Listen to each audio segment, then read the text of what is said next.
మీకే మహిమ ఘనత ప్రభావములు చెల్లిస్తూ మిమ్మల్ని హెచ్చిస్తూ మమ్మల్ని తగ్గించుకుంటూ ఈ కృతజ్ఞతాస్తుతి ప్రార్థన మా ప్రభువును ప్రియరక్షకుడైన యేసుక్రీస్తు ప్రభుల వారి పేరిట మీకే సమర్పించి ప్రార్థించి వేడుకొంచున్నాను తండ్రి. ఆమెన్. ప్రియులారా, ఈరోజు మనము ఇర్మియా గ్రంథంలో భాగంగా 79వ ఎపిసోడ్లోనికి ప్రవేశిస్తున్నాం. ఇంతవరకు 33 అధ్యాయాలు 78 ఎపిసోడ్స్గా మనం మాట్లాడుకొని ముందుకు ప్రయాణం చేస్తూ వచ్చాం. అందులో భాగంగా మొదటి అధ్యాయం నుండి 6వ అధ్యాయం వరకు యూదా దేశపు తిరుగుబాటని, 7వ అధ్యాయం నుండి 10వ అధ్యాయం వరకు విగ్రహాలతో నిండిన యూదా దేశమని, 11వ అధ్యాయం నుండి 15వ అధ్యాయం వరకు యూదా దేశపు తిరుగుబాటని, 16వ అధ్యాయం నుండి 20వ అధ్యాయం వరకు కుమ్మరివాని చేతిలోని యూదా దేశమని, 21వ అధ్యాయం నుండి 25వ అధ్యాయం వరకు రాజరికపు లోటని, 26 నుంచి 29 వరకు సత్యాన్ని తిరస్కరిస్తున్న యూదా దేశమని, 30వ అధ్యాయం నుండి 33వ అధ్యాయం వరకు విమోచన కొరకై నిరీక్షణ, దేవుని యొక్క తీర్పు అను ఇన్ని భాగములను మనం ముగించుకోవటం జరిగింది. ఈరోజు 34వ అధ్యాయంలోనికి ప్రవేశిస్తున్నాం. 34, 35, 36 ఈ 3 అధ్యాయాలను ఒక భాగంగా చేర్చి ఈ 3 అధ్యాయాలను యూదా దేశము కూల్చబడుటకు ముందు, అంతే, యూదా దేశము కూల్చబడుటకు ముందు దీని టైటిల్. కూల్చబడుటకు ముందు ఏం జరుగుతోంది అనే సంఘటనలు మనము 34వ అధ్యాయం నుండి 36వ అధ్యాయం వరకు వినబోతున్నాం. అంటే ఒక దేశము దేవుని ఉగ్రతకు గురై ఆ ఉగ్రతకు శిక్షలోనికి ప్రవేశించే ముందు, ఆ కొద్ది రోజుల ముందు, ఇంకా చెప్పుకోవాలి అని అంటే ప్రాణం పోయే ముందు అని అనుకోండి, ప్రాణం పోయే ముందు, ఆ తర్వాత మనం 36వ అధ్యాయం ముగించుకొని ముందుకెళ్తే ఇక అది కూల్చబడుతుండగా జరుగుతున్న సంఘటనలు మిగిలిన అధ్యాయాల్లో మనం వింటాం. ఆ తర్వాత కూల్చబడిన తర్వాత అనేటువంటి అనేక విషయాలు మనం ఇర్మియా గ్రంథంలో ముగింపు వరకు ప్రయాణంలో చూడబోతున్నాం. కాబట్టి ఇక 34వ అధ్యాయం వరకు, లేదా 34 కంటే ముందున్న 33 వరకు ఈ దేశం కాపాడబడాలంటే ఏం చేయాలి? ఈ దేశం బబులోను రాజైన నెబుకద్నెజరు చేతిలో పడకుండా ఉండటానికి దేవుడు తన ప్రవక్త అయిన ఇర్మియా గారి ద్వారా వారికి ఇచ్చినటువంటి చివరి అవకాశాలు, వారికి అందజేసినటువంటి సువార్త పని పూర్తి చేయబడి ఇక ముగింపు దశలోనికి, చాలా సందర్భాల్లో ఈ ఇర్మియా గ్రంథాన్ని మనం వివరించుకుంటున్నప్పుడు ఇర్మియా గారి యొక్క సువార్త ఇంచుమించు 41 సంవత్సరాల 6 నెలల కాలం జరిగిందని మనము వినుకుంటూ వచ్చాం. ఇక ఈ 34వ అధ్యాయంలోకి వస్తున్నప్పుడు దాదాపుగా ఇంకా ఇర్మియా గారి యొక్క సువార్త ప్రకటన ముగించబడి ఆ యూదా రాజులలో చివరి వాడైన సిద్కియా అనే ఆ రాజుకు ముగింపు దశ ప్రారంభమవుచుండగా, ఆ దేశము కూల్చబడబోయే ముందుగా చివరి అవకాశం ఇదే అని ఇర్మియా గారి ద్వారా ప్రకటింపబడుతున్నటువంటి, లేదా ఇర్మియా గారి ద్వారా తెలియజేయబడుతున్న దేవుని యొక్క సమాచారం మనము 34వ అధ్యాయంలో చూడబోతున్నాం. ఈ యుద్ధాన్ని ఎవరు కూడా ఏదో పైపైన తీసుకునే విషయం కాదు. ఇది చాలా భయంకరమైన ముట్టడి. బబులోను రాజు తన సైన్యం అంతటిని తీసుకొని, తన సైన్యము అనంటే తన రాజ్యంలో ఉన్న సైన్యం మాత్రమే అని ఎవరు భావించకండి. ఒక్కసారి మొదటి వచనం చూద్దాం. 34వ అధ్యాయంలోని మొదటి వచనం చూస్తే, యెరూషలేమును ముట్టడి వేయుటకు లేదా యూదా దేశాన్ని కూల్చుటకు ఎవరెవరు దిగొచ్చారో ఒకసారి మనం చూస్తే, బబులోను రాజైన నెబుకద్నెజరును అతని సమస్త సేనయు, అతని అధికారము క్రిందనున్న భూరాజ్యములన్నీ జనములన్నీ కూడి యెరూషలేము మీదను దాని పురములన్నిటి మీదను యుద్ధము చేయుచుండగా యెహోవా యొద్ద నుండి ఇర్మియాకు దర్శనమైన వాక్కు. అంటే నెబుకద్రెజర్ అనే బబులోను రాజు తన జీవిత కాలంలో ఎన్ని రాజ్యాలను ఓడించాడో, ఆ అన్ని రాజ్యాలు తన పరిపాలన క్రిందికి వచ్చాయో, ఆ భూరాజ్యములన్నీ లేదా ఆ భూరాజ్యములన్నిటినీ తీసుకొని యూదా దేశం మీదకి వచ్చాడు. సాధారణంగా ఒక దేశం మరొక దేశం మీదకి యుద్ధానికి దిగితేనే ఆ వాతావరణం మహాభయంకరంగా ఉంటుంది. అలాంటిది బబులోను రాజ్యం, బబులోను దేశం, బబులోను రాజ్యము దేశము అని పర్యాయపదాలుగా వాడుతున్నాను ఎవరు భావించకండి. బబులోను రాజైన నెబుకద్నెజరు చేతిలో ఎన్ని రాజ్యాలు ఓడిపోయి తన హస్తగతం చేయబడ్డాయో, ఆ రాజ్యముల సైన్యమంతా, ఆ రాజ్యములలో ఉన్నటువంటి యుద్ధ బలమంతా, ఎందుకంటే నెబుకద్నెజరు చేతిలో ఓడిపోయారు కనుక ఇంకా ఖచ్చితంగా ఇతను చెప్పినట్లుగా వినాలి మిగిలిన రాజ్యాలు కూడా. ఆ అన్ని రాజ్యాలు కలిసి యెరూషలేము మీద యుద్ధం చేయడానికి వచ్చాయి, యూదా దేశం మీదికి యుద్ధం చేయడానికి వచ్చాయి. ఇది క్రీస్తు పూర్వం 587, 586 కాలంలో జరుగుతున్న సంఘటన. ఇది ఎప్పుడొచ్చాడో రాజులు 2వ గ్రంథం చివరి అధ్యాయానికి మనం వెళ్తే చాలా సందర్భాల్లో చూసాం. ఈ అధ్యాయాన్ని మళ్ళీ చూద్దాం. రాజులు 2వ గ్రంథము 25వ అధ్యాయము 1వ వచనం. అతని ఏలుబడిలో 9వ సంవత్సరమందు 10వ మాసము 10వ దినమందు బబులోను రాజైన నెబుకద్నెజరును అతని సైన్యమంతయును యెరూషలేము మీదికి వచ్చి దానికి ఎదురుగా దిగి దాని చుట్టూను ముట్టడి దిబ్బలు కట్టిరి. ఈ ప్రకారము రాజైన సిద్కియా ఏలుబడి యందు 11వ సంవత్సరము వరకు పట్టణము ముట్టడి వేయబడి ఉండగా 4వ నెల 9వ దినమందు పట్టణములో క్షామము అఘోరమాయను, దేశపు జనులకు ఆహారము లేకపోయాను. అలాంటి భయంకరమైన ముట్టడి యెరూషలేము మరియు యూదా దేశం. యూదా దేశంలో ముట్టడి వేస్తూ వేస్తూ వచ్చి దాని మీద యుద్ధం చేస్తూ చివరిగా పట్టుకునేది ఆ యెరూషలేములో ఉన్న సిద్కియా అనే రాజును. ఈ కాలంలో మనకు అది అర్థం అవ్వాలంటే దీనిని దాంతో పోల్చుకోవడం సరైనది కాదు, కానీ అర్థం కావడానికి చెప్తున్నాను. ఒక చెస్ గేమ్లో అవతలొకరు యూతులొకరు కూర్చొని అటువైపు ఒక రాజ్యం తరపున ఒకరు, ఇటువైపు ఒక రాజ్యం తరపున చెస్ గేమ్ ఆడేటప్పుడు రాజు పట్టబడకుండా మొదట సిపాయిలు, తర్వాత మిగిలిన సైన్యం, మంత్రులు ఇలాంటివన్నీ యుద్ధం చేస్తుంటారు. ఎప్పుడైతే రాజు పట్టబడతాడో అంతటితో యుద్ధం సమాప్తం.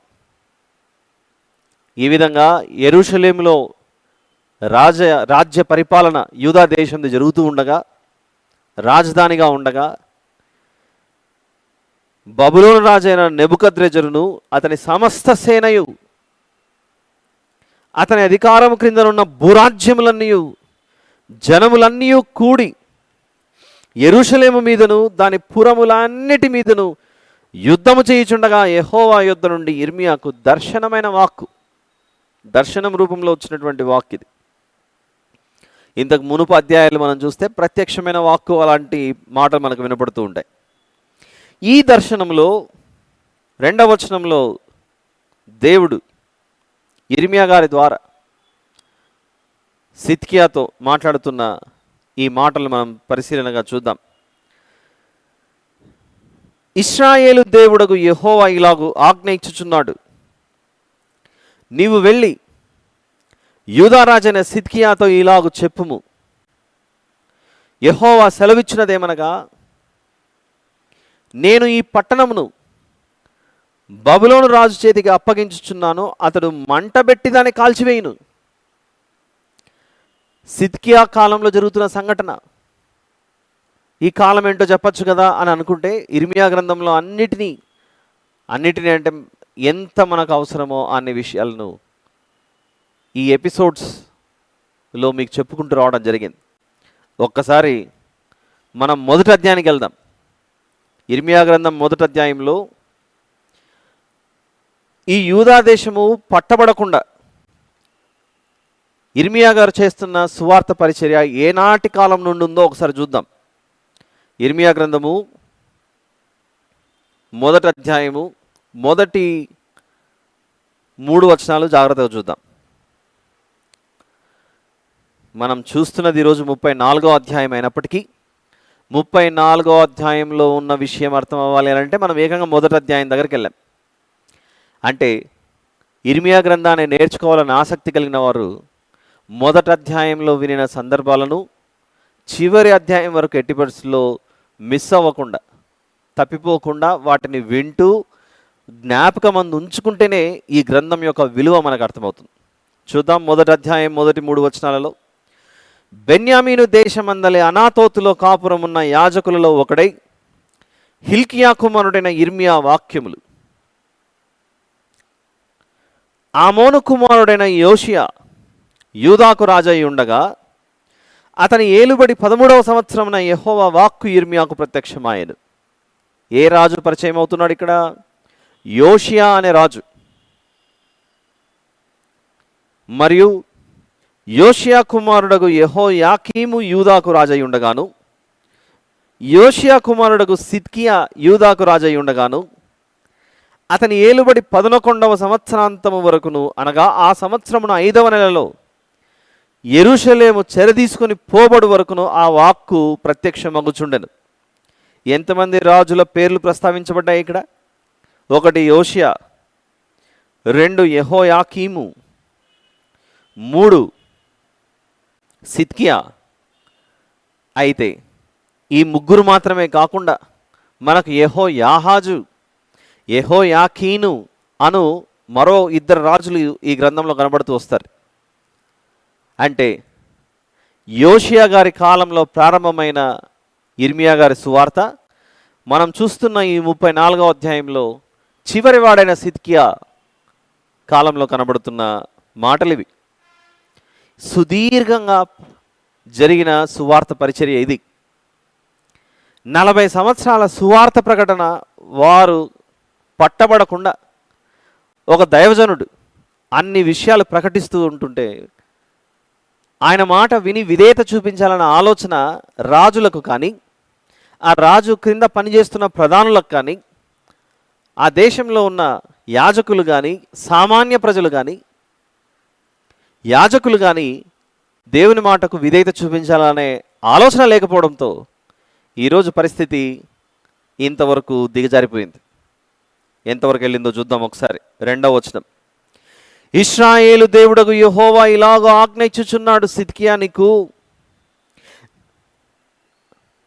అని ఇర్మియా గారు వెళ్ళి సిద్కియాతో చెప్పాలట. నీవు వెళ్ళి యూదారాజైన సిద్కియాతో ఇలాగ చెప్పుము, యెహోవా సెలవిచ్చునదేమనగా,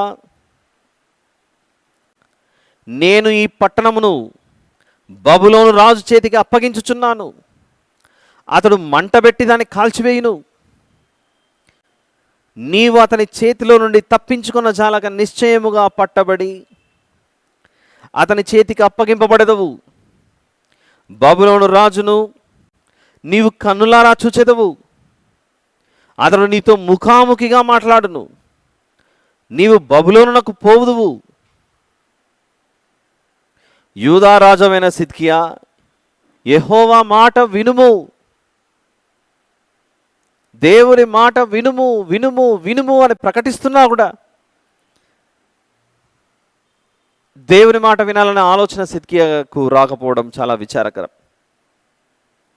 నీకు దేవుడు ఒక అవకాశం ఇస్తున్నాడు.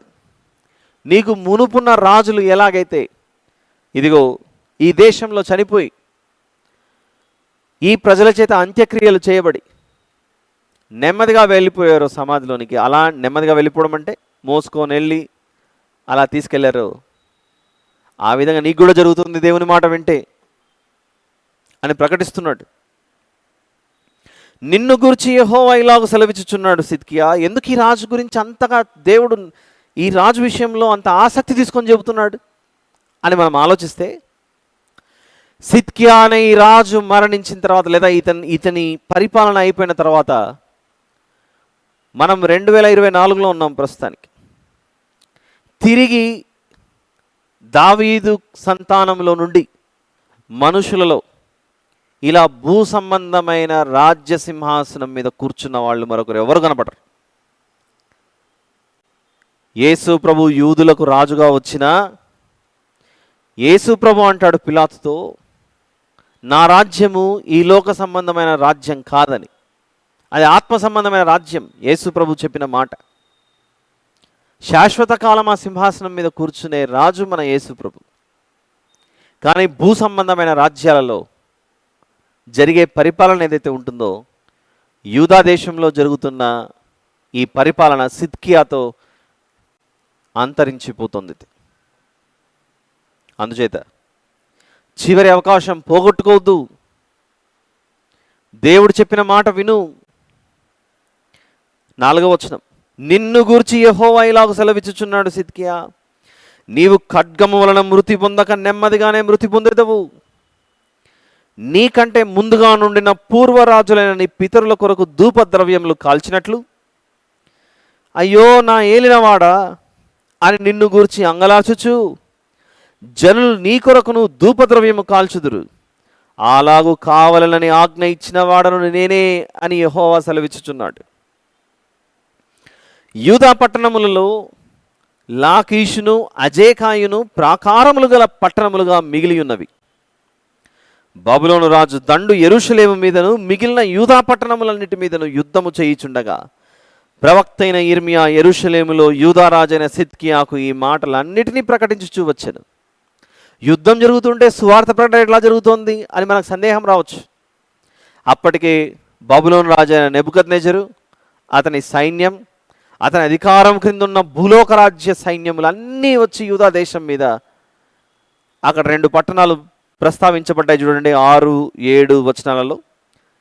యూదా పట్టణంలో లాకీషు అనే ఒక పట్టణం ఉందట, అజేకా అనే మరొక పట్టణం కూడా ఉందట. ఇవి ప్రాకారములు గల పట్టణములట. ప్రాకారము అని అంటే ఏంటి? పట్టణము లోపల జనాలు ఉంటారు, దాని చుట్టూ కోట గోడలు ఉంటాయి. ఆ బబులోనీలతో వీరు ఆ కోట గోడలను నమ్ముకొని ఆ గోడల మీద నుంచి వీళ్ళు ప్రయత్నిస్తుంటారు యుద్ధం చేయడానికి. వాళ్ళందరూ కింద ఉన్నారు, ఎవరు? బబులోను సైన్యం. కోట గోడల మీద వీళ్ళు ఉన్నారు కనుక అవకాశం వీరికే ఎక్కువ ఉంటుంది వారిని కొట్టడానికి. అలా యుద్ధము జరుగుతూ ఉండగా పట్టణము లోపల యెరూషలేం ఆ ప్రాకారము లోపల ఇర్మియా గారు సిద్కియాతో ప్రకటిస్తున్న మాటలు ఇవి. దేవుడు చెప్పే మాట వింటే నీ దేశం ఇలా నిలిచి ఉంటుంది, లేకపోతే కష్టం కాదు, ఇది కాల్చబడుతుంది. అతడు మంట పెట్టి కాల్చేస్తాడు యెరూషలేం పట్టణాన్ని. వారు వచ్చేసారు, ఇదిగో యుద్ధం జరుగుతోంది, లాకీషు మీద యుద్ధం జరుగుతోంది, లాకీష్ అనే పట్టణం మీద, అజేకా అనే పట్టణం మీద జరుగుతోంది. యెరూషలేముకు ముట్టడి దిబ్బలు కడుతున్నారు. యుద్ధము జరుగుచుండగా చెబుతున్నాడు ఇది చివరి అవకాశం అని. అందుకే 34వ అధ్యాయం నుండి 36వ అధ్యాయం వరకు మనం పెట్టుకున్న ఈ భాగానికి పేరే కూల్చబడుటకు, యూదా దేశము కూల్చబడుటకు ముందు యెహోవా మాట వినుము అని ప్రకటిస్తున్నాడు ఇర్మియా గారు సిద్కియాకు. ఇప్పుడు చూద్దాం 8వ వచనం నుండి. ఎందుకు ఇంత భయంకరమైన యుద్ధం మీ మీదకి వస్తుంది? 33వ అధ్యాయం వరకు అనేక విషయాలు వింటూ వచ్చాం. వారు చేసిన తిరుగుబాటు విన్నాం, వారు విగ్రహాలతో దేవుణ్ణి మందిరాన్ని నింపడము, ఆ దేశాన్ని నింపడం, ఇవన్నీ రకరకాలుగా చూసాం.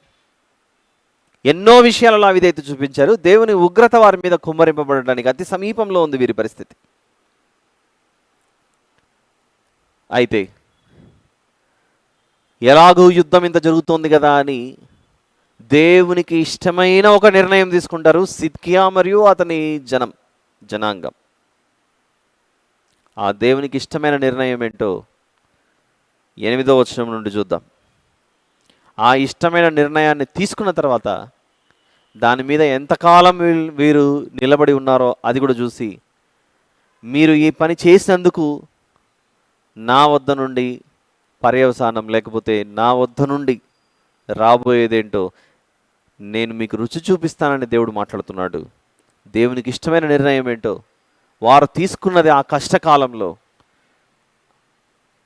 ఆ భయంకరమైన ప్రమాదం జరుగుతున్న కాలం. ఏంటి ప్రమాదం అది? కోట గోడలకు వైపేమో బయటేమో ఖడ్గం ఉంది, లోపలేమో తెగులుంది, క్షామముంది.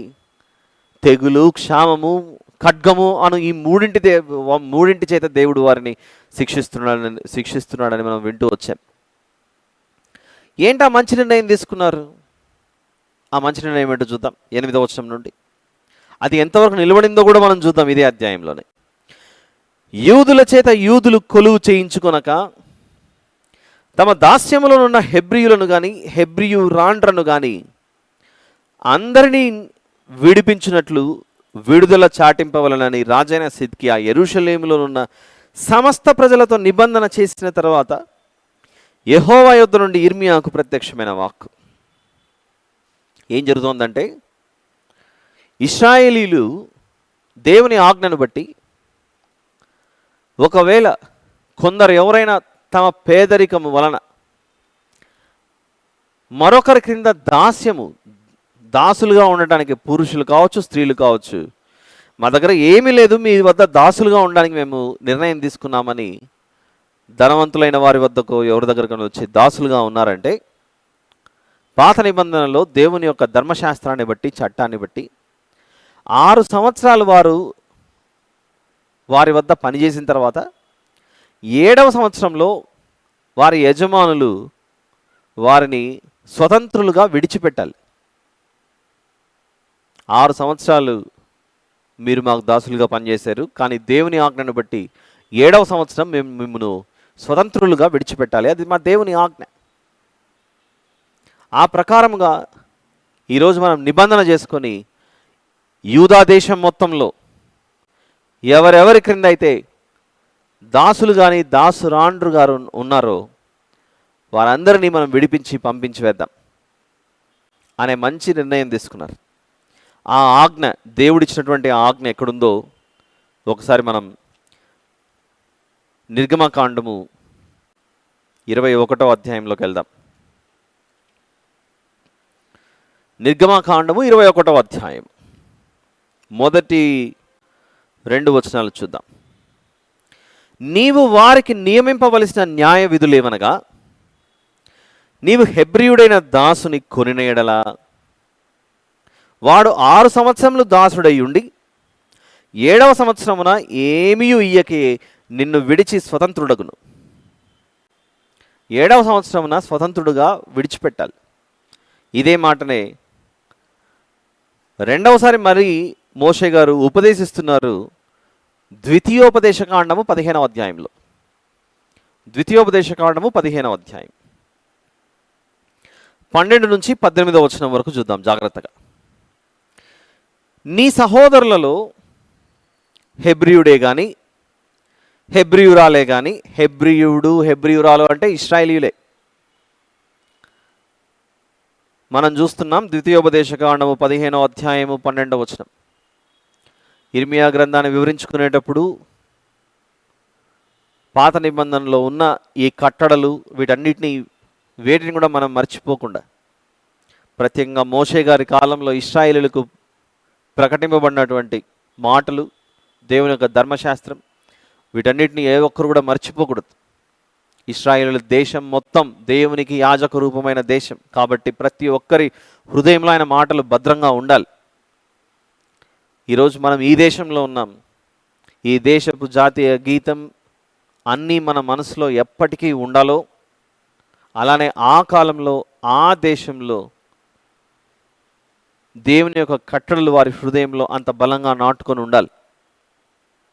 ప్రియులారా, ఇక్కడ రాయబడిన మాటను గమనించి యిర్మీయా గ్రంథం 34వ అధ్యాయంలోని 8వ వచనం నుండి రాయబడిన మాటలు మనము అర్థం చేసుకోవడానికి ప్రయత్నిద్దాం. ఇది దేవుని ఆజ్ఞ. ద్వితీయోపదేశకాండము 15వ అధ్యాయము 12 నుండి. నీ సహోదరులలో హెబ్రియుడే కానీ హెబ్రియురాలే కానీ నీకు అమ్మబడి 6 సంవత్సరములు నీకు దాస్యము చేసిన ఎడల 7వ సంవత్సరమున వాని విడిపించి నీ యొద్ద నుండి పంపివేయవలను. అయితే వాని విడిపించి నీ యొద్ద నుండి పంపివేయినప్పుడు నీవు వట్టి చేతులతో వాని పంపివేయకూడదు. 6 సంవత్సరములు నీ వద్ద పనిచేసిన తర్వాత దాసుడు కానీ దాసుడు రాండ్రు కానీ వారిని పంపించేటప్పుడు వట్టి చేతులతో పంపకూడదు. నీవు ఐగుప్తు దేశంలో దాసుడవై ఉన్నప్పుడు నీ దేవుడైన యెహోవా నిన్ను విమోచించనని జ్ఞాపకము చేసుకొని నీ మందలోను నీ కళ్ళములోను నీ ద్రాక్ష గానుగలోను కొంత అవశ్యముగా వానికి ఇవ్వవలెను. వట్టి చేతులతో పంపిస్తే ఇన్ని సంవత్సరాలుగా నీ దగ్గర పనిచేసి 6 సంవత్సరాలు 7వ సంవత్సరంలో మళ్ళీ ఎక్కడికి వెళ్ళి పనిచేస్తాడు? ఒకవేళ ఎంప్లాయీస్గా ఈ కాలంలో మనం పనిచేస్తుంటే అది గవర్నమెంట్ పబ్లిక్ సెక్టర్ కావచ్చు, ప్రైవేట్ సెక్టర్ కావచ్చు, 5 సంవత్సరాలు మనం ఒక కంపెనీలో పనిచేస్తే మానేయకుండా 5 ఏళ్ల తర్వాత మనం కంపెనీని విడిచిపెడితే గ్రాట్యుయిటీ అనేది ఒకటి ఉంటుంది. కృతజ్ఞతగా 5 సంవత్సరాలు నా దగ్గర పనిచేసావు కాబట్టి ఈ దేశ చట్టంను ఆధారంగా చేసుకొని నేను నీకు గ్రేట్ఫుల్గా గ్రాటిట్యూడ్ చూపిస్తూ ఈ గ్రాట్యుయిటీ నీకు ఇస్తున్నానని 5 సంవత్సరాలలో ఇచ్చినటువంటి శాలరీలో బేసిక్ అనే కాంపోనెంట్ మీద ఈ గ్రాట్యుయిటీని క్యాల్కులేట్ చేసి పబ్లిక్ అండ్ ప్రైవేట్ సెక్టర్లో ఆ ఎంప్లాయీస్కి ఇవ్వడం జరుగుతూ ఉంటుంది. రిటైర్మెంట్ అయిపోయిన తర్వాత గ్రాట్యుయిటీ వస్తుంటుంది గవర్నమెంట్ ఎంప్లాయీస్కి అయితే. ఇక ప్రైవేట్ సెక్టర్లో అయితే 5 ఏళ్ల తర్వాత 5 ఏళ్ళు వరుసగా ఒకే కంపెనీలో చేసి 5 ఏళ్ల తర్వాత మారితే అప్పుడు గ్రాట్యుయిటీ అనేది ఇస్తూ ఉంటారు. ఇవ్వాలి కూడా. ఇవ్వకపోతే పెనాల్టీ, ఫైన్, ఇంట్రెస్ట్ అన్నీ పే చేయాలి. ఇలాంటి గ్రాట్యుయిటీ అనే కాంపోనెంట్ ఏదైతే ఉందో అలాంటి పోలికతో కనబడుతున్నటువంటిదే ఒకప్పుడు దేవుడు ప్రవేశపెట్టిన ఒక అద్భుతమైన పద్ధతి. ఇక్కడైతే 5 ఏళ్ళకి ఇస్తున్నాడు, మీ దేవుడు 7వ సంవత్సరం ఇస్తున్నాడు కాబట్టి మాదే బెటర్ అని ఎవరు అట్లా భావించకండి. ఈ చట్టాలు వేరు. అర్థం అవ్వడానికి చిన్న పోలిక చేశారు. ప్రియులారా 13వ వచనం, అయితే వాని విడిపించి నీ యొద్ద నుండి పంపివేయునప్పుడు నీవు వట్టి చేతులతో వాని పంపివేయకూడదు. నీవు ఐగుప్తు దేశంలో దాసుడవై ఉన్నప్పుడు నీ దేవుడైన యెహోవా నిన్ను విమోచించనని జ్ఞాపకం చేసుకుని నీ మందలోను నీ కళ్ళములోను నీ ద్రాక్ష గానుగలోను కొంత అవశ్యముగా వానికి ఇవ్వవలెను. నీ దేవుడైన యెహోవా నిన్ను ఆశీర్వదించి నీకు అనుగ్రహించిన దానిలో కొంత వానికి ఇవ్వవలెను. ఆ హేతువు చేతను నేను ఈ సంగతి నేడు నీకు ఆజ్ఞాపించి ఉన్నాను.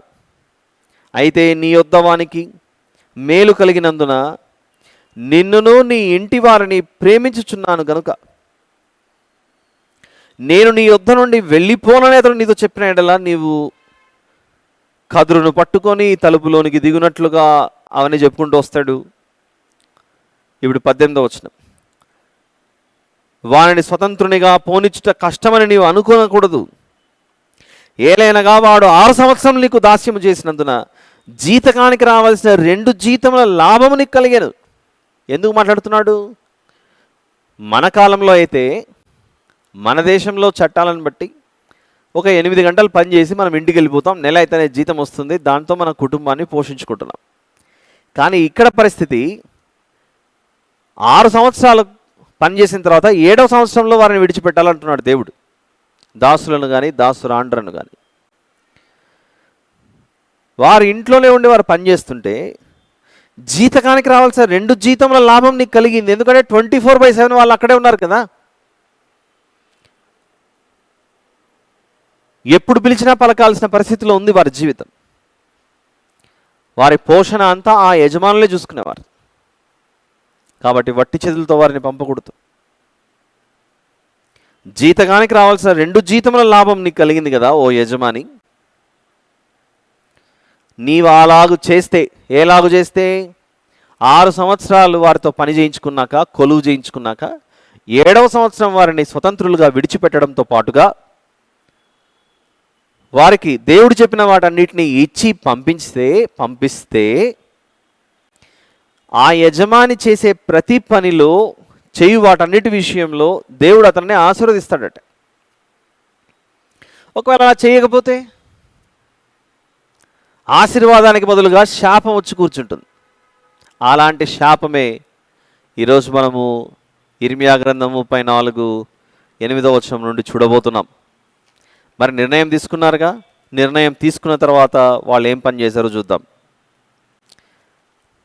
ఈ అధ్యాయం చదువుతుంటే మనకు అర్థం అవ్వాలి ఇంకొకటి, అప్పటికే యుద్ధం జరుగుతోంది భారీగా. ఇక దాసులను విడిచిపెడితే ఆ బబులోనీయులతోనూ అతని సమస్త సేనతోనూ ఈ దాసులు అంటూ కూడా యుద్ధం చేయాల్సిన పరిస్థితే. ఆ కోణం కూడా మనం ఆలోచించాలి.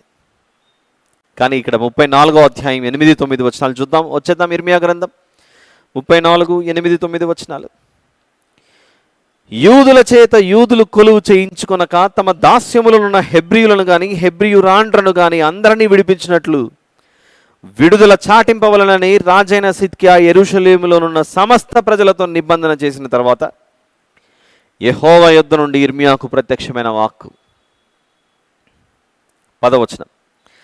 ఆ నిబంధనను బట్టి అందరూ తమకు దాసీజనముగానున్న వారిని విడిపించుదుమనియు ఇక మీదట ఎవరునూ వారి చేత కొలువు చేయించుకొనమనియు ఒప్పుకొని ఆ నిబంధనలో చేరిన ప్రధానులందరూ ప్రజలందరూ విధేయులై వారిని విడిపించిరి, ఆజ్ఞను పాటించారు. చాలా సంతోషం. దేవుని ప్రేమించడం అంటే ఏంటి? ఆయన ఆజ్ఞను గైకొనుటే దేవుని ప్రేమించుట. అంతవరకు బాగుంది. ఎక్కడి వరకు? 10 నుంచి లేదా 8 నుంచి 10వ వచనం వరకు బాగుంది. ఇప్పుడు 11వ వచనంలో మళ్ళీ ఏం జరుగుతుందో చూద్దాం. ఇక్కడ అయితే పిమ్మట వారు మనస్సు మార్చుకొని పంపించినట్లు పంపించారు, మళ్ళీ వెంటనే మనసు మార్చుకున్నారు. మనసు మార్చుకొని తాము స్వతంత్రులుగా పోనిచ్చిన దాసీజనులను మరలా దాసులుగాను లోపరుచుకునేది. స్వతంత్రులుగా విడిచిపెట్టి మళ్ళీ వెనక్కి లాగేసుకున్నారు. ఎంత అన్యాయం అది! కావున యెహోవా యొద్ద నుండి వాక్కు ఇర్మియాకు ప్రత్యక్షమై ఇలాగు సెలవిచ్చెను, మీరు వారిని స్వతంత్రులుగా పంపించినట్లు పంపించి మరి వెనక్కి లాగేసుకున్నారు. ఎందుకు జరిగిండొచ్చు? అలా పంపించినట్లు పంపించి మళ్ళీ వెనక్కు తీసేసుకున్నారు. వీళ్ళందరినీ తిరిగి దాసులు అంటారుగా. ఎందుకు జరిగిండొచ్చో ఒక్కసారి 37వ అధ్యాయానికి వెళ్దాం. మనం 37వ అధ్యాయంలోకి ప్రవేశించలేదు, బట్ స్టిల్ సందర్భాన్ని బట్టి 37కి వస్తున్నాం. మనం 37వ అధ్యాయంలో 37వ అధ్యాయంలో 5వ వచనం నుండి చూద్దాం. 5వ వచనం. ఫరో దండు ఐగుప్తులో నుండి బయలుదేరగా యెరూషలేమును ముట్టడి వేయుచున్న కల్దీయులు సమాచారం విని యెరూషలేము దగ్గర నుండి బయలుదేరారు. అంటే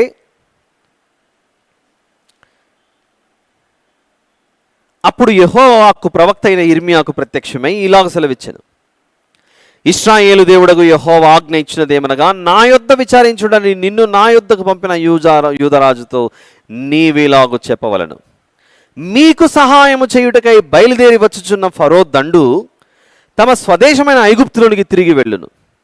కల్దీయులు తిరిగి వచ్చి ఈ పట్టణము మీద యుద్ధము చేసి దాన్ని పట్టుకొని అగ్నిచేత కాల్చివేయుదురు.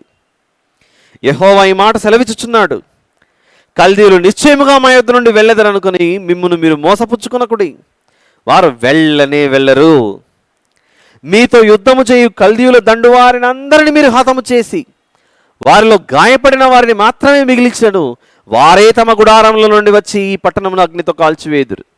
అర్థం చేసుకోవడానికి ప్రయత్నించండి. ఇక్కడ ఏం జరుగుతుందంటే, బబులోను సైన్యం యూదా దేశం మీదికి వచ్చేసరికి ఈ యూదా దేశం వారి పొరుగు దేశమైన ఐగుప్తును ఆశ్రయించింది. ఐగుప్తు ఇలా నెబుకద్నెజరు ఈ దేశం మీదకి వచ్చాడు, ముట్టడి దిబ్బలు కడుతున్నాడు అని ఎలా పంపించారో సమాచారం పంపించారు. వెంటనే ఫరో ఐగుప్తు నుండి సైన్యాన్ని వేసుకొని వీరికి సహాయం చేయడానికి బయలుదేరుతుంటే ఈ సమాచారము బబులోను రాజు నెబుకద్నెజరుకు అందుతుంది. అప్పటికే యూదా దేశంలో యుద్ధం జరుగుతుంది. నా మీదకి వస్తున్న ఈ ఐగుప్తును ఇంతవరకు రానివ్వకూడదని వారు ఎదురొస్తుంటే వీరే ఎదురు పడతారు. వెళ్ళి ఐగుప్తీయులను కొట్టి వారిని ఓడించి హతమార్చి మళ్ళీ తిరిగి వస్తారు యెరూషలేం మీదకి. అంటే నా పని, నేను ఒక దేశం మీద యుద్ధానికి వెళ్తుంటే నువ్వు మధ్యలో దూరుతావా అని మళ్ళీ దూరిన వాళ్ళని కూడా కొడుతున్నాడు నెబుకద్నెజర్. అంత బలమైన సైన్యంతో దేవుని యొక్క ఏర్పాటు చేత కదిలి ముందుకొచ్చినటువంటి సైన్యమే ఈ నెబుకద్నెజరు, అతని సైన్యం అంతా. ఇప్పుడు మనం 34వ అధ్యాయంలో ఉన్నాం. సిద్కియా అతని ప్రజలు తమ వద్ద దాసులుగా దాసురాండ్రుగా ఉన్న వారిని విడిపించారు, స్వతంత్రులుగా చేశారు. ఆ తర్వాత మళ్ళీ వెనక్కి లాగేసుకున్నారు. ఎందుకు వెనక్కి లాగేసుకొని ఉండవచ్చు అని మనం ఆలోచిస్తే, ఇంకేముంది, ఫరో వస్తున్నాడు, ఫరో సైన్యం వస్తుంది. ఇక ఈ బబులోను సైన్యం ఫరో చేతిలో, మా చేతిలో ఓడిపోయి తీరుతుంది. కాబట్టి ఓడిపోయిన తర్వాత మళ్ళీ మా దేశం మా చేతిలో ఉంటుంది కనుక ఈ దాసులని ఈ దాసులందరూ పంపిస్తే మాకు పనిచేసి పెట్టేవాళ్ళు ఎవరు? కాబట్టి ఇదిగో వీరిని పోనిచ్చినట్లు పోనిచ్చాం, కానీ మళ్ళీ వెనక్కు లాగేసుకొని వీరిని మాకు దాసులుగా దాసురాండ్రుగా పెట్టుకుందామని వారిని పిలిపించుకున్నారు. ఏ ధైర్యంతో చేసిండే చీపని ఆలోచిస్తే, ఇదిగో ఫరో సైన్యం వస్తుంది, మమ్మను కాపాడుతుంది, ఈ బబులోనీయులు ఓడిపోతారు, వెనక్కి వెళ్ళిపోతారు అన్నట్లుంది మొత్తం ఈ 34 నుంచి ఈ అధ్యాయాలను చదువుకుంటూ పోతే. అప్పుడు దేవుడు అంటున్నాడు, మీకు సహాయం చేస్తారని అనుకుంటున్నావు ఐగుప్తీయులు, వారిని ఓడించి కల్దీయులు తిరిగి వస్తారు ఇక్కడికి. కల్దీయులు అంటే బబులోనీయులు, నెబుకద్నెజర్ సైన్యం. సరే, 37కు వచ్చినప్పుడు మరిన్ని విషయాలు అక్కడ విందాం. ప్రస్తుతానికి 34లో ఉన్నాం. వచ్చేద్దాం 34వ అధ్యాయానికి. 11వ వచనం నుండి. అయితే పిమ్మట వారు మనస్సు మార్చుకొని తాము స్వతంత్రులుగా పోనిచ్చిన దాసీజనులను మరలా దాసులుగాను దాసీలుగాను లోపరుచుకొనిరి. కావున యెహోవా యొద్ద నుండి వాక్కు యిర్మీయాకు ప్రత్యక్షమై ఇలాగు సెలవిచ్చెను. ఇశ్రాయేలు దేవుడగు యెహోవా ఆజ్ఞ ఇచ్చినదేమనగా, దాసుల గృహమైన ఐగుప్తు దేశంలో నుండి నేను మీ పితరులను రప్పించిన దినమున వారితో ఈ నిబంధన చేసి తిని. ఏంటి నిబంధన? నీకు అమ్మబడి 6 సంవత్సరములు కొలువు చేసిన హెబ్రీయులకు మీ సహోదరులను 7 సంవత్సరములు తీరిన తర్వాత మీరు విడిపింపవలను. అయితే మీ పితరులు తమ చెవి యొగ్గక నా మాట అంగీకరింపకపోయిరి. మీరైతే ఇప్పుడు మనస్సు మార్చుకొని ఒక్కొక్కడు తన పొరుగువానికి విడుదల చాటింతమని చెప్పి, ఎంత ఆశతో వాళ్ళందరూ ఎదురు చూసుంటారు. 6 సంవత్సరాలు ఏకదాటిగా వీరింట్లోనే మేము ఉండి వీరికి సేవ చేశామే, కొలువు చేశామే. వారు కూర్చోమంటే కూర్చున్నాం, వారు లేమంటే లేసాం. వారు మమ్మల్ని బరువులు మోయమంటే వారి కొరకు మేము బరువులు మోసాం. ఇన్ని పనులు దాసత్వముగా మేము వీరికి చేస్తే వీరెవరు? ఇశ్రాయేలీయులే, హెబ్రీయులే. ఎవరైనా తమ సొంత కుటుంబ సభ్యులను దాసులుగా దాసురాండ్రుగా చేసుకోవచ్చా చెప్పండి? ఒక కుటుంబంలో 4-5 మంది పిల్లలు ఉన్నారు అనుకుందాం, అన్నదమ్ముళ్ళు, అక్క చెల్లెళ్ళు అంతా. ఈ అన్నదమ్ముళ్ళు, అక్క చెల్లెళ్ళల్లో ఒకరి పరిస్థితి బాగలేక దాసునిగా మీ వద్ద ఉండాలని సంప్రదించినప్పుడు, ఈ అన్నదమ్ముల్లో పేదవాడైన మరో సోదరుని కావచ్చు, సహోదరునికి కావచ్చు, సహాయం చేయాలా, దాసులుగా పెట్టుకోవాలా? దేవుడు ఈ విషయము వాస్తవానికి అంగీకరించడం అంటే మరి మీ సొంత కుటుంబ సభ్యులు. ఇశ్రాయేలీయులు అంటే ఎవరు? యాకోబు సంతానం, యాకోబు గారి సంతానం. ఇశ్రాయేలుగా పేరు మార్చబడిన యాకోబు గారి సంతానం. రూబేను గారు మొదలుకొని బెన్యామీను గారి వరకు వీళ్ళందరూ అన్నదమ్ముల పిల్లలు, సొంత కుటుంబ సభ్యులు. వారి పరిస్థితి బాగాలేక మీ దగ్గరికి వచ్చారు, మీరు దాసులుగా దాసురాండ్రుగా పెట్టుకున్నారు. అలా పెట్టుకున్నంత మాత్రాన శాశ్వత కాలం మీరు వారిని దాసులుగా పెట్టుకుంటే నేను ఒప్పుకొని అంటున్నాడు దేవుడు. 6 ఏళ్ళు కొలువు చేయించుకున్నాక 7వ సంవత్సరం విడిచిపెట్టండి. తమంతటా తామే లేదు మేము ఇక్కడే ఉంటామని నిర్ణయించుకుంటే దానికి వేరే పద్ధతి ఉంది. దాన్ని మనం ద్వితీయోపదేశకాండం 15వ అధ్యాయంలో చూడవచ్చు. తర్వాత చదువుకోండి ద్వితీయోపదేశకాండం 15వ అధ్యాయం. ప్రియులారా 14వ వచనం చూద్దాం. 34వ అధ్యాయం ఇర్మియా గ్రంథం 14. నీకు అమ్మబడి 6 సంవత్సరములు కొలువు చేసిన హెబ్రీయులకు మీ సహోదరులను 7 సంవత్సరములు తీరిన తర్వాత మీరు విడిపింపవలను.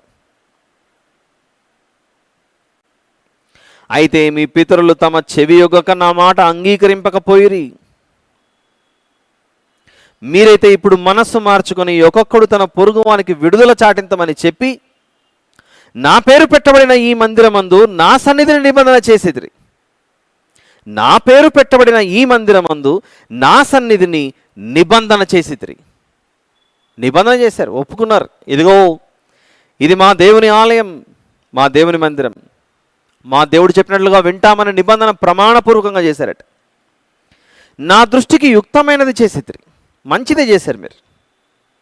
అయితే మీరు చేసిన పని ఏంటంటే 16వ వచనంలో, పిమ్మట మీరు మనస్సు మార్చుకొని నా నామమును అపవిత్రపరిచితిరి.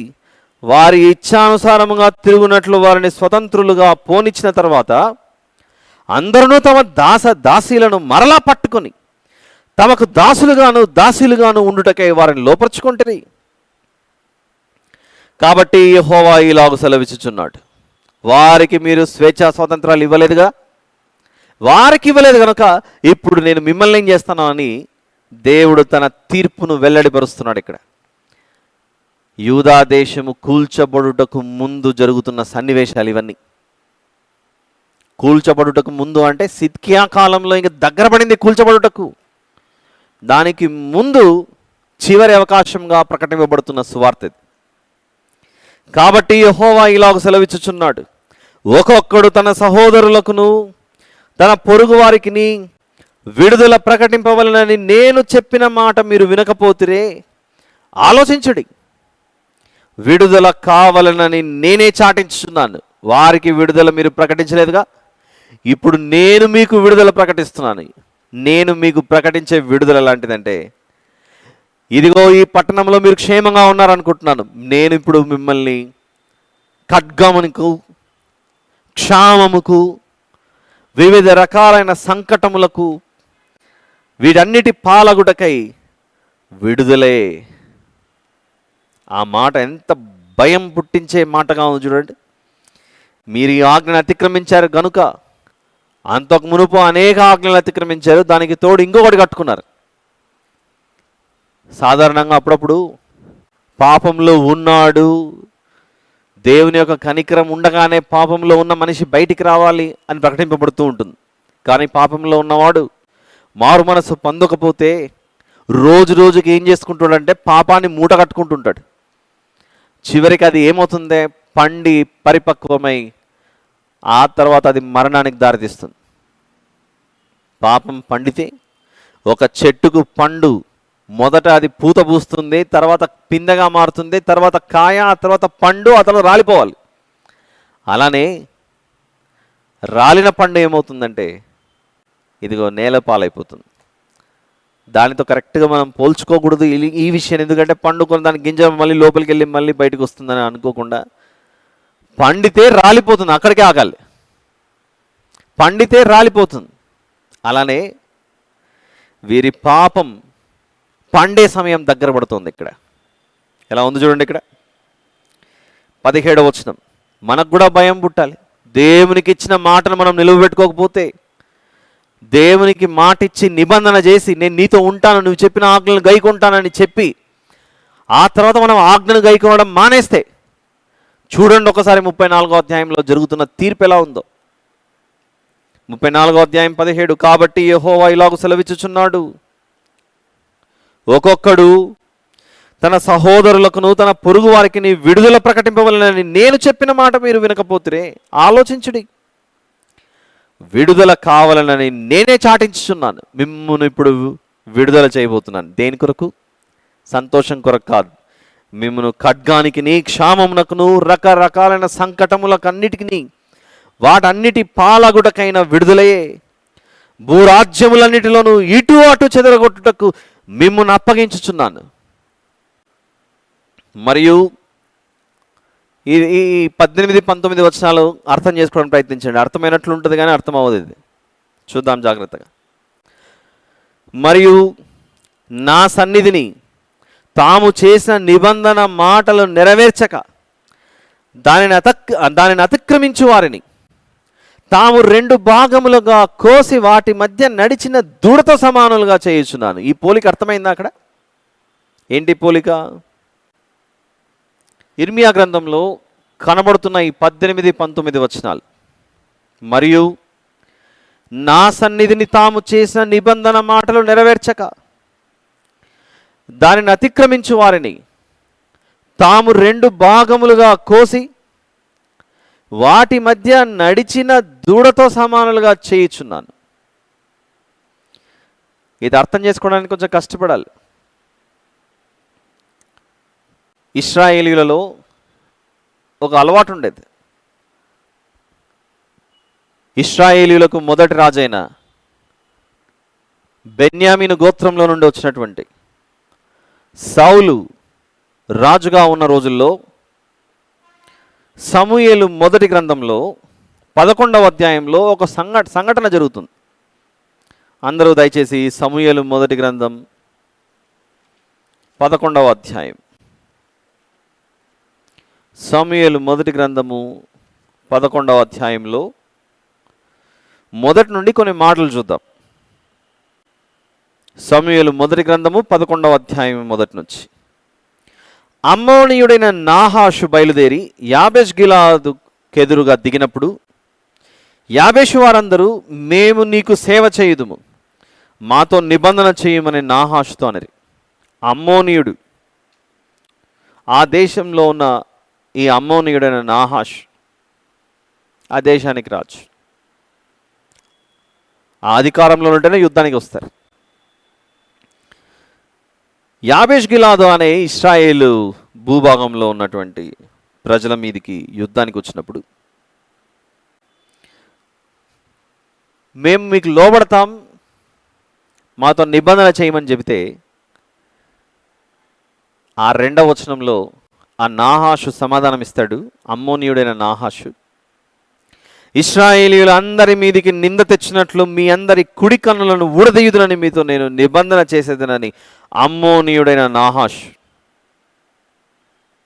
యాబేషు వారి పెద్దలతో చెప్పగా, అప్పుడు యాబేష్ గిలాదు పెద్దలు ఆలోచన చేసి, నీవు మా మీదికి యుద్ధానికి వచ్చావని మేము ఇశ్రాయేలీయుల సరిహద్దులన్నిటికీ దూతలను పంపుటకై 7 దినముల గడువు మాకిమ్ము, మమ్మును రక్షించుటకు ఎవరునూ లేకపోయిన ఎడల మమ్మును మేము నీకు అప్పగించుకున్నదమనరి.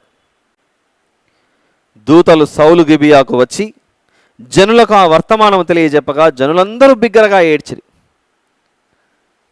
సౌలు పొలము నుండి పశువులను తోలుకొని వచ్చుచు జనులు ఏడ్చుటకు హేతువేమని అడుగగా వారు యాబేషు వారు తెచ్చిన వర్తమానం అతనికి తెలియజేసిరి.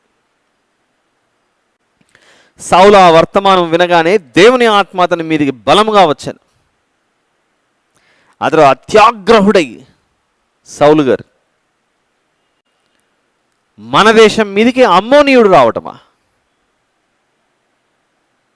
మన దేశపు దేవుడెవరు, ఆయన బలం ఏంటో తెలియకుండా వారు ప్రగల్భాలు పలుకుతారా అని 7వ వచనంలో సౌలు గారు ఒక కాడి ఎద్దులను తీసుకొని తునకలుగా చేసి ఇశ్రాయేలీయుల దేశములోని నలుదిక్కులకు దూతల చేత వాటిని పంపాడు. ఒక కాడి ఎడ్లను తీసుకొని వాటిని తునకలుగా చేసి, ఎడ్లను తునకలుగా చేస్తే ఏమవుతుంది? మాంసపు ముద్దలుగా మారుతాయి. దేశంలో ఉన్న అన్ని గోత్ర ప్రజలకు వాటిని పంపించి,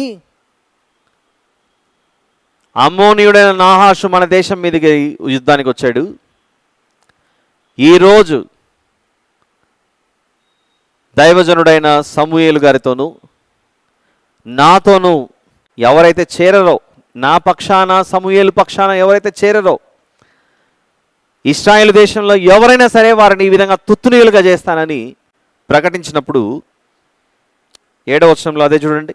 ఒక కాడి ఎడ్లను తీసి తునకలుగా చేసి ఇశ్రాయేలీయుల దేశంలోని నలుదిక్కులకు దూతల చేత వాటిని పంపి సౌలుతోనూ సమూయేలుతోనూ చేరకుండు వాడెవడో వాని ఎడ్లను నేను ఈ ప్రకారముగా చేయుదునని వర్తమానము చేశాను. అందువలన యెహోవా భయము జనుల మీదికి వచ్చిన గనుక ఒకడైనను నిలవకుండా వారందరూ వచ్చారు. అందరూ దేశ ప్రజలందరూ సౌలు గారి దగ్గరికి వచ్చారు. మేమంతా సిద్ధంగా ఉన్నాం పోరాడడానికి. అలా జంతువును బలి ఇవ్వడం అంటే తునకలుగా చేసి ఆ దేశంలో అన్ని ప్రాంతాలకు పంపించి ఎవరైతే చేర్చబడరో లేదా చేర్చబడరో అనడం కంటే చేరరో, ఏ విషయంలో చేరరు?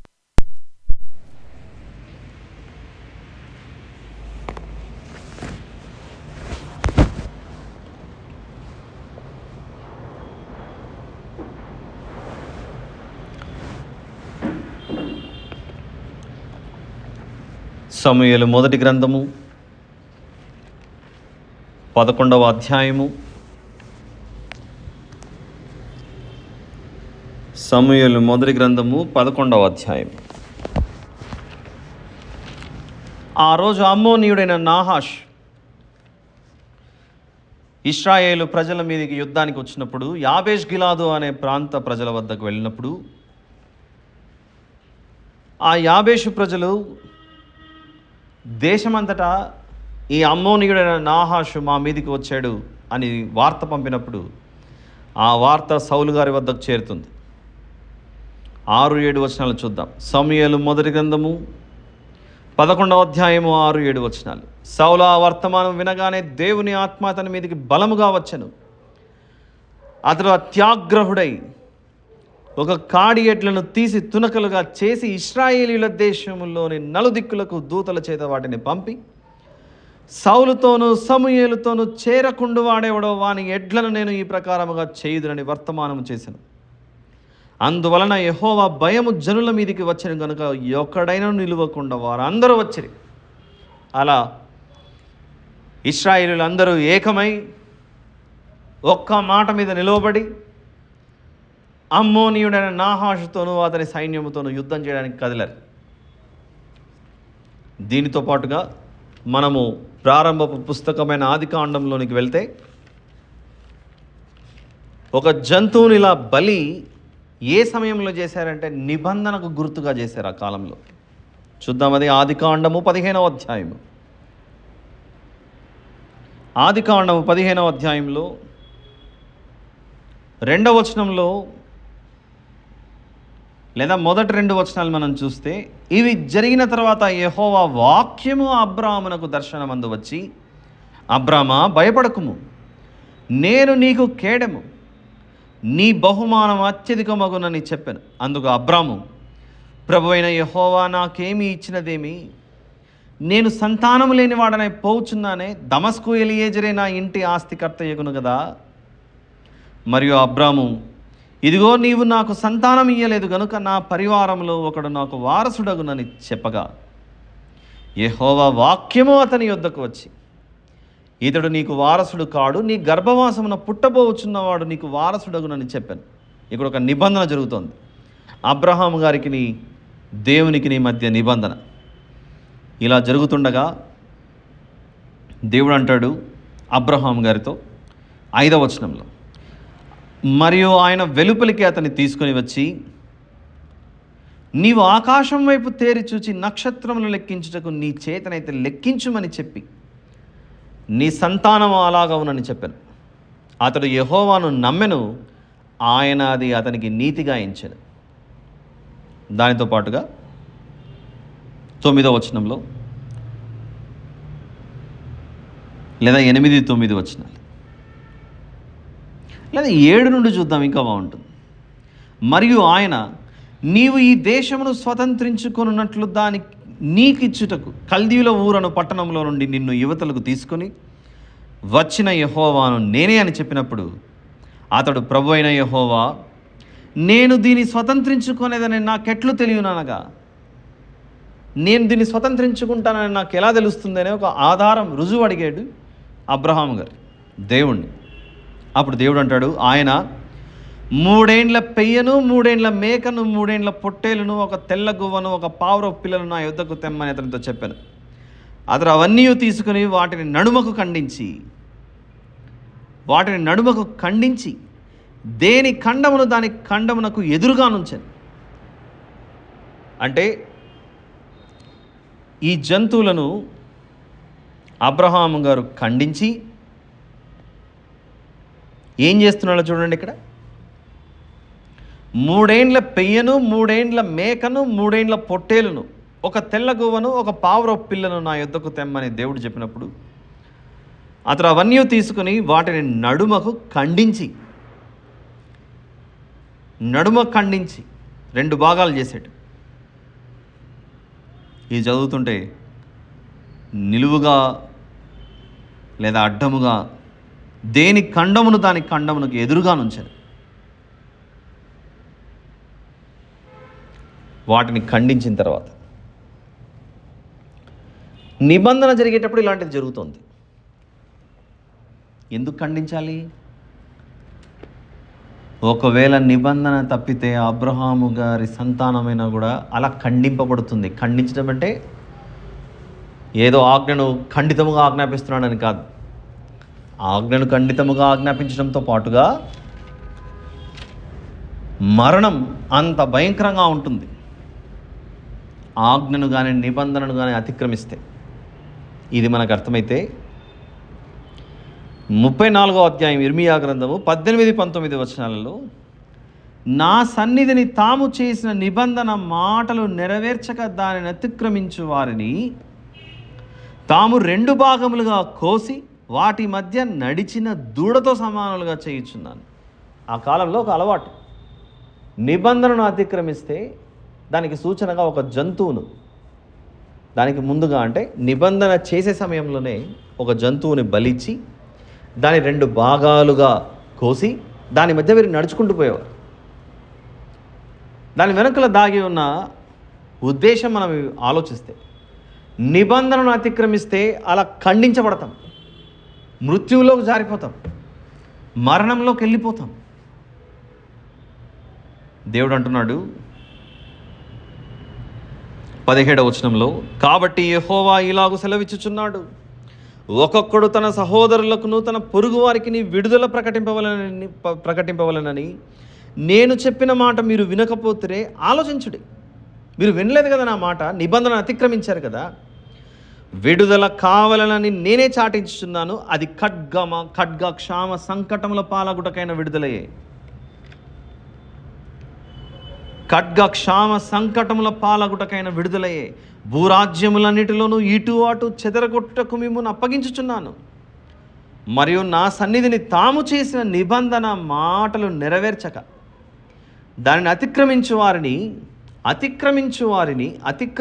అని ఉంది చూడండి. అక్కడ తాము 2 భాగములుగా కోసి వాటి మధ్య నడిచిన దూడతో సమానులుగా చేయుచున్నాను అంటే, అలా ఒకప్పుడు మీరు ఆజ్ఞను నిబంధనను అతిక్రమిస్తే మీరు దూడను 2 భాగాలుగా చేశారు, ఇప్పుడు మిమ్మునే 2 భాగాలుగా చేస్తానంటున్నాడు దేవుడు. అక్కడ నిబంధన అతిక్రమించారుగా, అనగా యూదా అధిపతులను, యెరూషలేము అధిపతులను, రాజ పరివారములోని వారిని, యాజకులను, దేశ జనులను అందరినీ, ఆ దూడ యొక్క 2 భాగముల మధ్య నడిచిన వారినందరినీ ఆ దూడతో సమానులుగా చేయుచున్నాను. ఖడ్గము వచ్చి మిమ్మల్ని అలా ఖండించి వేస్తుంది 2 భాగాలుగా. వారి శత్రువుల చేతికిని, వారి ప్రాణము తీయజూచు వారి చేతికిని వారిని అప్పగించుచున్నాను. వారి కళేబరములు ఆకాశ పక్షులకును భూమృగములకును ఆహారముగా నుండును. యూదారాజైన సిద్కియాను అతని అధిపతులను వారి శత్రువుల చేతికిని, వారి ప్రాణము తీయజూచు వారి చేతికిని మీ యొద్ద నుండి వెళ్ళిపోయిన బబులోను రాజు దండు చేతికిని అప్పగించుచున్నాను. యెహోవా వాక్కు ఇదే, నేను ఆజ్ఞ ఇచ్చి ఈ పట్టణమునకు వారిని మరలా రప్పించుచున్నాను. వారు దాని మీద యుద్ధము చేసి దాన్ని పట్టుకొని మంట పెట్టి దాన్ని కాల్చివేసెదరు. మరియు యూదా పట్టణములను పాడుగాను నిర్జనముగాను చేయుదును. బబులోనీయులు ఈ దేశానికి వచ్చి ముట్టడి వేస్తూ ఉండగా ఐగుప్తీయులు వచ్చారని అక్కడికి వెళ్ళారు వారిని కొట్టడానికి. వారిగా తిరిగి రారు, ఐగుప్తీయుల చేతిలో వీరు ఓడిపోతారని మీరు భావించకండి. ఈ మాటల్లో దేవుడు చెబుతూ, మీరు ఒకవేళ బబులోనీయులను అందరిని ఓడించి కొందరు గాయాల పాలై ఆడ ఈడ పడి ఉంటే, అలా గాయాల పాలైన వారైనా వచ్చి మిమ్మల్ని కొట్టి చంపేస్తారు. నేను మిమ్మల్ని వారి చేతికి అప్పచెప్పడం ఇది సత్యం. కారణం, ఎన్నో ఆజ్ఞలు మీరారు, విశ్వాసఘాతకులయ్యారు, ద్రోహులయ్యారు. అయితే కాలక్రమేణా మీరు మారుతారనుకొని ఆశపడ్డాను. మంచి నిర్ణయమే తీసుకున్నారు. మీ దగ్గర పనిచేస్తున్న దాసులను, దాసురాండ్రులను మీరు విడుదల చేసి ఆ పిమ్మట మళ్ళీ వారిని మీ వద్దకు తెచ్చుకుని మళ్ళీ దాసత్వంలో పెట్టుకున్నారు. నా ఆజ్ఞ అతిక్రమించారు కదా, ఇంకా మిమ్మల్ని నేను విడిచిపెట్టాను. మీ మీదికి నేను ఖడ్గ క్షామ సంకటములను పంపిస్తున్నాను. మీకు అలవాటుగా నిబంధనకు గుర్తుగా ఒక దూడను మీరు కోసి 2 భాగాలుగా చేసి దాని మధ్యలో మీరు నడుచుకుంటూ పోతారుగా. ఎలాగైతే దాని మధ్యలో మీరు నడుచుకుంటూ పోతారో దూడను కోసి, నిబంధనను మీరినందుకు ఈసారి దూడతో సమానులుగా మిమ్మును చేయబోతున్నానని దేవుడు ఉగ్రతను కుమ్మరిస్తున్నాడు. ఈ అధ్యాయంలో ఎన్నో నేర్చుకోవచ్చు. వారి యొక్క దీనస్థితిని బట్టి, ఏమీ లేని స్థితిని బట్టి మీ వద్ద దాసులుగా, దాసురాండ్రుగా ఉండటానికి మీ కుటుంబ సభ్యులే, అనగా ఇశ్రాయేలు కుటుంబ సంబంధులే వచ్చి పనిచేస్తుంటే, నేనిచ్చిన ఆజ్ఞ చొప్పున 6 సంవత్సరాల తర్వాత 7వ సంవత్సరంలో వారిని విడుదల చేయమని నేను చెప్పాను. కానీ మీరు చేయలేదు. నాతో నిబంధన చేశారు, నా ఆలయంలో నిబంధన చేశారు. నాతో నిబంధన చేసి మాట తప్పుతారా? మనుషులు దేవునికి మాట ఇచ్చి ఎట్టి పరిస్థితుల్లో తప్పకూడదు. ఈరోజు మనం బాప్తిజం తీసుకున్న రోజు, నా జీవితం నా ప్రభువుకు అంకితం, ఆయన చెప్పినట్లుగా వింటానని ఆ రోజు నువ్వు ప్రమాణం చేశావు. ఆ నిబంధనకు సూచనగా ఈసారి బలి అయిన జంతువే క్రొత్త నిబంధనలో లోక పాపములను మోసుకొని పోయిన మన యేసు ప్రభు అనే దేవుని గొర్రెపిల్ల. ఆ ప్రభువు మన పాపములను మోసి నిబంధనకు గుర్తుగా ఆయన రక్తాన్ని చిందిస్తే, ఆయనతో కలిసి జీవిస్తానని నువ్వు నిబంధన చేసి నువ్వు మీరితే, ఆ రోజు ఆయన అనుభవించాడు నీ పక్షాన శిక్ష. అదే శిక్ష ఈరోజు నీ మీద పడుతుంది, తప్పించుకోలేదు. కృప అందుబాటులో ఉండగానే దాన్ని మనము సద్వినియోగం చేసుకోవాలి. కృప దూరమైన తర్వాత మళ్ళీ దాన్ని పొందుకోవాలని ప్రయత్నిస్తే మాత్రం అది నీ వద్దకు రాదు. ఇది 34వ అధ్యాయం ఇర్మియా గ్రంథంలో మనం నేర్చుకుంటున్న గొప్ప పాట. రోమాపత్రికలో ఒక మంచి మాటను చూద్దాం. 5వ అధ్యాయం 21వ వచనంలోని చివరి మాట. రోమాపత్రిక 5:21వ వచనంలోని చివరి మాట. పాపం ఎక్కడ విస్తరించెనో అక్కడ కృప అపరిమితముగా విస్తరించెను. కృప అపరిమితముగా ఆనాటి నుండే ఉంది కనుకనే ఇర్మియా గారిని దేవుడు పంపించాడు. మాట వినండి అని చెప్పాడు. కానీ ఆ రాజులు వినలేదు, ఆ యాజకులు వినలేదు, ప్రధానులు వినలేదు, సామాన్య జనులు వినలేదు, యాజకులు వినలేదు. ఇదిగో దేవుడు చెప్పిన మాటను నిర్లక్ష్యం చేస్తే అంత భయంకరంగా ఆయన ఉగ్రత మనుషుల మీదకి రాబోతుంది. ఇలా ఈ 79వ ఎపిసోడ్లో 34వ అధ్యాయంలో అనేక విషయాలు మనం చూసాం. ప్రియులారా, భూమి మీద చేసినటువంటి ఈ నిబంధననే వీరు మీరితే, ఈరోజు మనం ఆత్మకు సంబంధించిన నిబంధన చేశాం. ఆత్మకు సంబంధించిన నిబంధన చేసిన తర్వాత ప్రభుతో ఉంటానని మనం నిబంధన చేశాం కదా. ప్రతి ఆదివారం కూడా మనం బల్లలో పాల్గొంటాం కదా, రొట్టె ద్రాక్షరసంలో చేయి వేసి. జీవించుచున్నది నేను కాను, నాలో ఉన్న క్రీస్తే అని మనం ఒప్పుకుంటున్నాం కదా. ఆ రోజు ప్రభువు మనలో ఉండగా పాపం చేయడానికి మనం అడుగులు ఎందుకు ముందుకు వేస్తున్నాం? ఇంకా వద్దు. ఎవరైతే ఆయన రాజ్యంలో ఇంకా చేర్చబడలేదో, ఇదిగో నిన్ను పిలుస్తున్నాడు. శిక్ష నీ మీదికి రాకముందే. ఎందుకు శిక్ష? ఆయన ఇచ్చిన వాటన్నిటినీ మనము ఉచితంగా అనుభవిస్తున్నాం కదా. ఆయన ఇచ్చిన వాటన్నిటినీ ఉచితంగా అనుభవిస్తూ తిరిగి ఆయనకే ద్రోహం చేద్దామా? ఆయన చెప్పిన మాటలు వినక? మన ముందు క్రైస్తవులుగా మన మీద ఉన్నటువంటి బాధ్యతే, ఈ భూమి మీద నువ్వు ఎందుకున్నావో మన బాధ్యత ఏంటో, క్రైస్తవులుగా మనము భూమి మీద ఎందుకున్నామో ఒక సత్యం తెలుసుకోవాలి. యోహాను సువార్త 17వ అధ్యాయం. యోహాను సువార్త 17వ అధ్యాయము 3వ వచనంలో, అద్వితీయ సత్యదేవుడనైన నిన్నును నీవు పంపిన యేసుక్రీస్తును ఎరుగుటయే నిత్య జీవము అనుంది. అక్కడ తండ్రి అయిన దేవుణ్ణి, యేసుక్రీస్తు ప్రభుల వారిని మన కొరకు మనతో ఉంటూ పరలోకానికి నడిపిస్తున్నారు పరిశుద్ధ ఆత్మదేవుణ్ణి. ఈ ముగ్గురిని మనం తెలుసుకొని ఈ జీవితాన్ని ముగించాలి. నీ ఇల్లేదో, నీ దేశమేదో, నీ ఊరేదో తెలియకపోతే నువ్వు మరణించిన తర్వాత నీ సొంత దేశానికి ఎలా వెళ్ళగలవు? ఆ ప్రభుతో నిబంధన చేస్తే అప్పుడు ఆయన నీలోకి ప్రవేశిస్తాడు. ప్రవేశించి ఆయన నిన్ను కొనిపోతాడు. ఆయనే లేకపోతే నీ గమ్యం ఏంటి? నువ్వు ఎక్కడికి చేరుకుంటావు? బాప్తిసం తీసుకున్నవారు నిబంధన చేశారు, దాన్ని మీరకండి.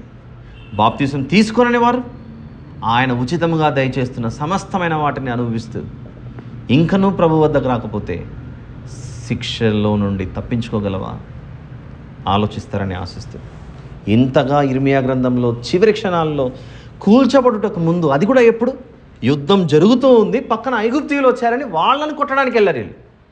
దేవుడు అంటున్నాడు, వెళ్ళిన వారు మళ్ళీ తిరిగి రారనుకోకండి, వాళ్ళని కొట్టేసి మళ్ళీ వస్తారు వీళ్ళు.